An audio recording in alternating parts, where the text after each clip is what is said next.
We've been looking at these cards from 1970-71. We're a bit off the beaten path here. This is the fifth card we've looked at in this set, the 1970-71 ABA All-Star 5x7 picture pack.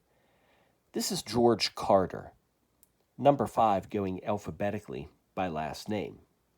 Although the card displays Pittsburgh Condors, this is the first thing we have to address. The card was preempting a trade that would happen for the 1971-72 season.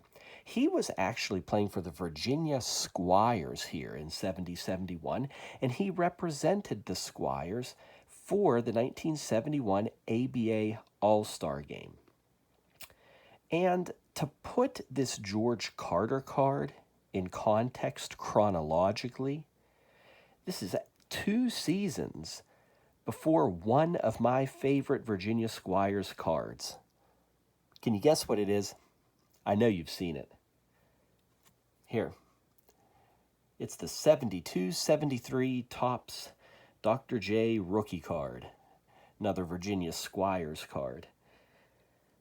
If you've browsed some of the other videos of cards in this set, you know that when it comes to fascinating information, this set never lets us down.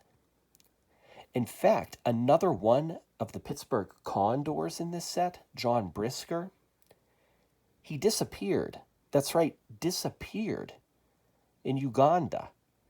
So we've really run into some trivia with this set. Very fascinating. And this card is no exception. You ready for this one? George Carter was drafted by 4 different professional sports leagues. Okay, so the Pistons drafted him in the 1967 NBA draft, and he was simultaneously selected in the ABA draft. I guess that's not too unexpected, right? Well, there's 2 there in basketball, but he was also drafted by the New York Mets and the Buffalo Bills. So that takes care of the MLB and the NFL as well. Can you believe that? Selected in 4 different drafts. So he went to play for the Pistons, and after playing just 1 game, he jumped over to the ABA to play for the Washington Caps. That's what the Virginia Squires were called in 69-70. Then they moved to Norfolk the next season, changed their name.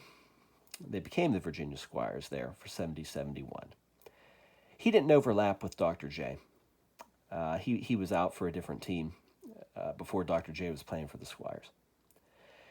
So other than that 1 game for the Pistons, George Carter played entirely for the ABA, for a whole variety of teams. But he still technically played for both the ABA and the NBA. You can say that about many of the other players in this set.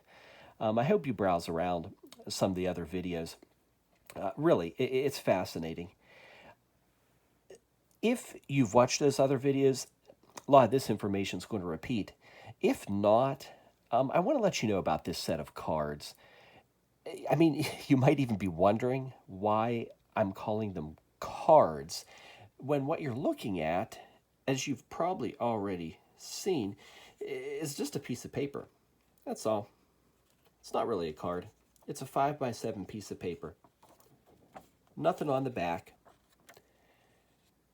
If you're worried about authenticity, reprints, you can compare the color of the 1970 paper versus a plain sheet of white, modern white. There's going to be some age. There's definitely going to be a color difference there. But that's all. These cards are just simple black and white photos with the player and the team name underneath. No numbering. As I said, we've been ordering them alphabetically. You have 12 All-Stars from the ABA that make up this set.